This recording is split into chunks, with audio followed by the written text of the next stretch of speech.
59 दिन कोई फजीलत नहीं उसकी। कोई हाजी अगर हज के दिन न आए, 9 ज़िलहिज्जा के दिन नहीं आया, लेकिन बाकी पूरा साल खड़ा रहा, उसका हज होगा भाई? हाँ, नहीं होगा। हुजूर सल्लल्लाहु अलैहि वसल्लम का इरशाद है अल हज्जु अरफा। क्या इरशाद है भाई? अल हज्जु अरफा, कि हज जो है अरफा में ठहरने का नाम है।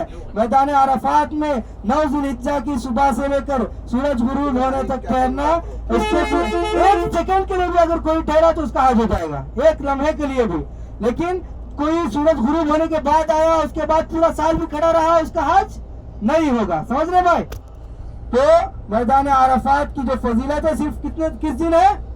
9 ज़िलहिज्जा के दिन। उसी दिन ये मैदान अरफात आबाद रहता है, खचाखच भरा रहता है लोगों से। तो मैदान अरफात में जो ये हज का अहम रुकन है, मैदान अरफात में वकूफ करना, मैदान अरफात में खड़े होना, दुआ करना, वहाँ पर जाकर अल्लाह ताला से अपने गुनाहों की माफी मांगना। तो ये कब होता है भाई? 9 ज़िलहिज्जा के दिन। कब? 9 ज़िलहिज्जा के दिन। तो अरफात को अरफात क्यों कहते हैं मालूम है? अरफात को अरफात क्यों कहते हैं? मैदान अरफात नाम रहने की क्या वजह है? इसकी 3 वजह बताते हैं। कितनी वजह? 3 वजह। एक वजह क्या है? पहली वजह कि हजरत आदम और हजरत हव्वा अलैहिस्सलाम की जो मुलाकात हुई थी इस मैदान में हुई थी। समझ रहे भाई? हजरत आदम अलैहिस्सलाम को, हजरत हव्वा अलैहिस्सलाम को जब शैतान ने बहकाया था जन्नत में, अल्लाह ताला ने मना किया था ना भाई? अल्लाह ताला ने उस दरख्त का फल खाने से मना किया था ना? फिर भी शैतान ने उनको भड़काया, बहकाया कि अगर तुम इस फल को खा लोगे तो तुम हमेशा की जन्नती हो जाओगे। इस तरह कहकर क्या किया शैतान? बल्कि शैतान दुश्मन है ना भाई इंसान का, उसने सज्जा करने से इनकार कर दिया था ना। आदम अलैहिस्सलाम को जब अल्लाह ताला ने बनाया तो तमाम लोगों को हुक्म दिया, तमाम मखलूकात को, हजरत आदम को सज्जा करे। तमाम फरिश्तों ने सज्जा किया सिवाय शैतान के, इब्लीस के। समझ रहे भाई? क्यों नहीं सज्जा किया इब्लीस ने? अपने तकब्बुर आ गया उसके अंदर। क्या गया?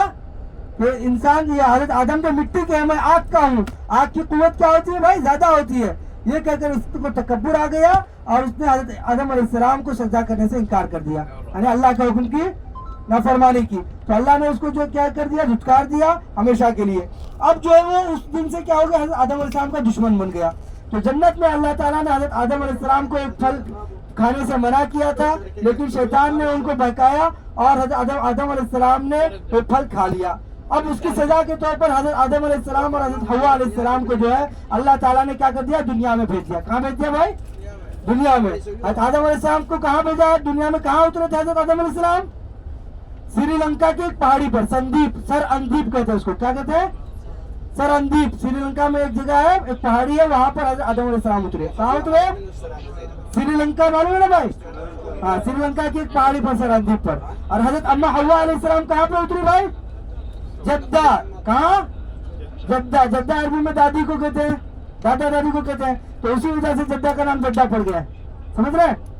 हजरत हव्वा अलैहिस्सलाम की कब्र भी, मजार भी वहीं पे है, जद्दा में। तो जद्दा में जो है हजरत हव्वा अलैहिस्सलाम वहां पर उतरी थी। अब दोनों बिछड़ गए दुनिया में, अब दोनों आप अकेले हैं, परेशान हैं। हजरत आदम अलैहिस्सलाम हजरत हव्वा अलैहिस्सलाम को ढूंढते ढूंढते निकल गए। बाद लोग कहते हैं कि उस जमाने के एतबार से उनका हज करने के लिए निकले। तो यहाँ पर जो है मैदान अरफात में आने के बाद तकरीबन 200 सालों बाद दुनिया में आके 200 साल हो गए, तो 200 सालों बाद जो है इन दोनों की मुलाकात हुई। भाई समझ रहे हैं? इन दोनों ने एक दूसरे को पहचाना। कहाँ पहचाना? अरफात के मैदान में।